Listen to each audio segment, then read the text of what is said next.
ओम नमः शिवाय। दोस्तों, आपका हमारे चैनल पर स्वागत है। आज के इस कार्यक्रम में हम आपको जानकारी देने वाले हैं राहु के राशि परिवर्तन के प्रभाव के बारे में। जी हां, राहु ग्रह 18 मई 2025 को अपना राशि परिवर्तन करने जा रहे हैं। तो राहु के इस राशि परिवर्तन का प्रभाव मिथुन लग्न या मिथुन राशि वालों पर किस प्रकार से पड़ने वाला है, आने वाले 18 महीने में राहु के प्रभाव के कारण आपके जीवन में किस प्रकार की परिस्थितियों का निर्माण होगा, जीवन के किन क्षेत्रों में आपको सफलता प्राप्त होगी और वह कौन से 3 गलतियां हैं जिसको आपको भूलकर भी नहीं करनी है, विस्तार से इस वीडियो में हम चर्चा करने वाले हैं।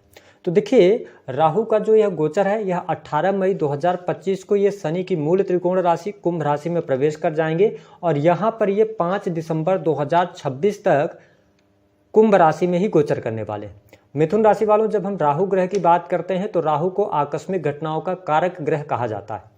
राहु दादा रिश्तों में अगर देखा जाए तो साथ ही ये केमिकल इंडस्ट्री हो गया, मेडिकल लाइन, पॉइजन, इसके साथ ही साम दाम दंड भेद, माया, छल कपट, लॉटरी, जुआ, सट्टा, चोरी, अनैतिक संबंध, social media, self desires, focus, जुनून, है ना, और मल्टीप्लिकेशन, इन सभी चीज़ों का कारक ग्रह माना जाता है राहु को। साथ ही राहु जो भी सेक्रेटिव सर्विसेज होती हैं जैसे कि सीबीआई हो गया, इनकम टैक्स डिपार्टमेंट हो गया, डिफेंस के सेक्रेटिव सर्विसेज हो गई, इन सभी चीज़ों में भी राहु का प्रभाव देखने को मिलता है। देखिए, राहु एक ऐसा ग्रह है, यदि जन्म कुंडली में अच्छी परिस्थितियों में हो तो व्यक्ति को रातों रात अमीर बना देता है। वही यदि खराब परिस्थितियों में आ जाए तो राहु के दुष्प्रभाव से बचने का फिर कोई उपाय नहीं होता है। ऐसी स्थिति में राहु का जो गोचर होगा, राहु अब आपके 10वें भाव से मूव करके, क्योंकि ये वक्री चलते हैं राहु केतु, तो आपके ये 9वें भाव में आएंगे। देखिए, 9वां भाव जो होता है यह धर्म का भाव है ना, आपकी हायर एजुकेशन है, पिता का भाव माना जाता है। ठीक है, जो भी रूल एंड रेगुलेशंस होते हैं वो 9th हाउस से देखे जाते हैं। ऐसी स्थिति में राहु का 9वें भाव में आना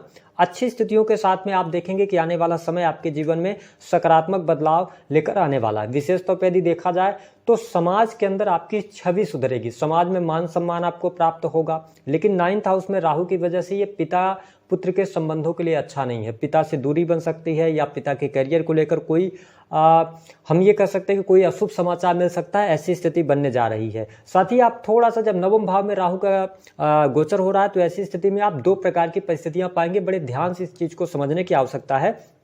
यदि आपकी जन्म कुंडली के अंदर देव गुरु बृहस्पति अच्छी स्थितियों में होंगे तो अचानक से आप पूजा पाठ में बहुत ज़्यादा आपका मन लगने लगेगा, धर्म कर्म के प्रति, आप आध्यात्म के प्रति अग्रसर होंगे। ठीक है, लेकिन यदि बृहस्पति थोड़ी सी भी खराब स्थितियों में है तो आप बहुत ज़्यादा निगेटिविटी का सामना करेंगे। विशेष तौर पर लोगों, जैसे कि धर्म गुरुओं का अपमान करना, किसी के बारे में कुछ गलत बोलना, ठीक है, गलत राय रखना, निगेटिव राय रखना, कमेंट करना, ये सारी चीज़ें कहीं ना कहीं से निगेटिविटी की तरफ आपको लेके जाएंगी। तो राहु का यह जो गोचर है, अगर आप धार्मिक बने रहते हैं तो भाग्य का सहयोग आपके लिए मिलता हुआ नजर आ रहा है। साथ ही विदेश यात्रा होगी, लंबी दूरी की यात्राएं यहाँ पर होती हुई आपके लिए बहुत बढ़िया दिखाई दे रही हैं। हालांकि इस राहु के गोचर अवधि के दौरान आप देखेंगे कि जो लोग अविवाहित थे उनके लिए विवाह का योग बनेगा, संतान प्राप्ति की इच्छा थी आपके लिए संतान का योग यहाँ पर बनता हुआ नजर आ रहा है। स्थिति आपके लिए बढ़िया रहेगी, आपके साहस और पराक्रम में वृद्धि होने जा रही है। वही जो लोग नौकरी पेशा जीवन से जुड़े हुए हैं, विशेष तौर पर सरकारी क्षेत्र से जुड़े जातकों को बहुत अच्छा लाभ मिलता हुआ नजर आ रहा है। सरकारी क्षेत्र से आपको लाभ देखने को मिलेगा। अगर आपकी काफी लंबे समय से प्रमोशन वगैरह अटकी हुई थी तो प्रमोशन वगैरह मिलने के आपके लिए चांसेस बनते हैं। लेकिन इस गोचर अवधि के दौरान थोड़ा सा आप असहज महसूस करेंगे अपने कार्य क्षेत्र में, यानी कि कार्यस्थल पर कुछ लोगों के विरोध का भी सामना आपको करना पड़ेगा। इसके साथ में जो लोग किसी भी प्रकार से ऐसे कार्य क्षेत्र से जुड़े हैं जैसे कि कंप्यूटर टेक्नोलॉजी का हुआ, टेक्निकल फील्ड हो गया, ठीक है, अकल्ट से जुड़े हुए हैं, है ना, तो इन सभी क्षेत्रों में आपको बहुत अच्छा लाभ मिलता हुआ नजर आएगा। साथ ही जो लोग ऑलरेडी विदेश में रह रहे हैं उनके लिए भी परिस्थितियां काफी अच्छी रहने वाली हैं। देखिए, राहु जब आपके 9वें भाव से गोचर कर रहे हैं तो लगन पे आपकी दृष्टि होगी, इनकी पंचम दृष्टि से लगन को देखेंगे। तो ऐसी स्थिति में आपके दिमाग में कुछ नए नए आइडियाज आएंगे, कॉन्फिडेंस लेवल आपका अच्छा रहेगा, यानी कि आप मेहनत करने के बजाय स्मार्ट वर्क की तरफ अग्रसर होंगे। और नो डाउट जो लोग सोशल मीडिया के अंदर काम करते हैं अथवा पब्लिक सेक्टर से जुड़े हुए हैं उनके लिए भी अच्छा रहेगा, यानी कि मान सम्मान आपको मिलेगा।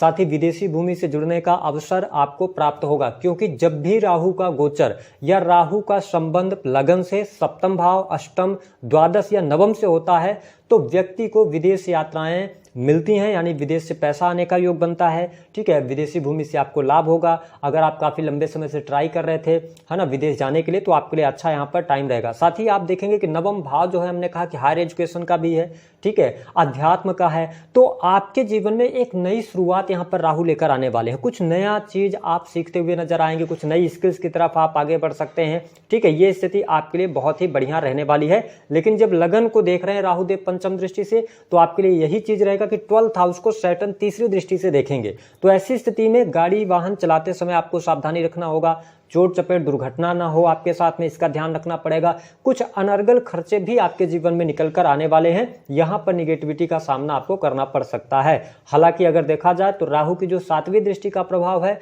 जहां पर केतु देव ऑलरेडी विराजमान रहेंगे, ऐसी स्थिति में छोटे भाई बहनों के साथ संबंधों का थोड़ा सा आपको ध्यान देना होगा।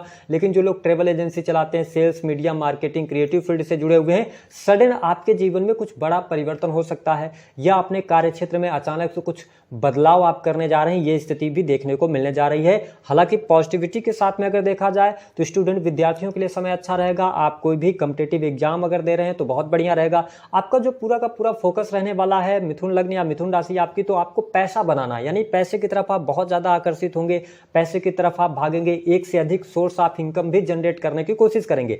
पिछले समय में यदि आपके पास मल्टीपल सोर्स ऑफ इनकम थे, तो आप देखेंगे उसको बढ़ाने के लिए जो आप प्रयास करेंगे ना, उन प्रयासों में आपको सफलता जरूर मिलेगी, लेकिन थोड़ा सा आपको धैर्य जरूर रखने की आवश्यकता रहेगी। जो लोग सरकारी क्षेत्र से जुड़े हुए हैं, पिछले समय में कुछ निगेटिव घटनाएं आपके साथ में घटी, या आपने अंडर द टेबल काम करने की कोशिश करी, या कुछ भी आपने लीगल किया ना, अब आप कार्यवाही के लिए तैयार हो जाइएगा। यहां पर आपके ऊपर कोई न कोई लीगल नोटिस, कोई जांच आपके जीवन में देखने को अवश्य यहां पर मिलने जा रही है। इस चीज को नोटिस कीजिएगा। अगर आपने सही कर्म किया हुआ है, क्योंकि शनि 10th हाउस से गोचर करेंगे, राहु 9th में रहेंगे, तो ध्यान रखिए अगर आपके कर्म सही होंगे तो फिर आपके लिए बहुत बढ़िया रहेगा। साथ ही घूमने फिरने का राहु आपको अवसर भी यहां पर प्रदान करते नजर आएंगे। ठीक है, हाँ, एक चीज के लिए बहुत बढ़िया रहेगा, भले ही आप लीगल इशू में फंसे या कोर्ट कचहरी आदि का कोई आपका मामला चल रहा है, तो उसमें आपको सफलता प्राप्त होती नजर आ रही है। जिन लोगों को विवाह से संबंधित बात नहीं बन पा रही थी, आप देखेंगे कि बहुत जल्द ही आप वैवाहिक बंधन में बन सकते हैं। जो लोग अविवाहित हैं, साथ ही मैरिटल लाइफ के लिए समय अच्छा रहने वाला है। जीवन साथी का सहयोग, है ना, मैरिटल लाइफ में आपको लाभ मिलेगा। वैवाहिक जीवन में शुभता आपको देखने को मिलेगी। पहले से अगर जीवन साथी और आपके बीच में कोई दिक्कत थी, या जीवन साथी के स्वास्थ्य को लेकर कोई परेशानी थी, तो वो तमाम परेशानियां कहीं ना कहीं से अब दूर होने जा रही हैं। साथ ही कुछ लोगों को घर मकान का योग बनता हुआ नजर आएगा, यानी कि अगर आप घर का रेनोवेशन वगैरह करवाना चाहते हैं, मकान लेना चाहते हैं, स्थान परिवर्तन की तरफ आप बढ़ना चाहते हैं, तो आपके लिए चीजें बहुत ही अच्छी रहने वाली हैं, शानदार आपके लिए यहाँ पर बनती हुई नजर आ रही हैं। हाँ, थोड़ा सा माता की हेल्थ का आप ध्यान रखेंगे तो आपके लिए अच्छा रहेगा।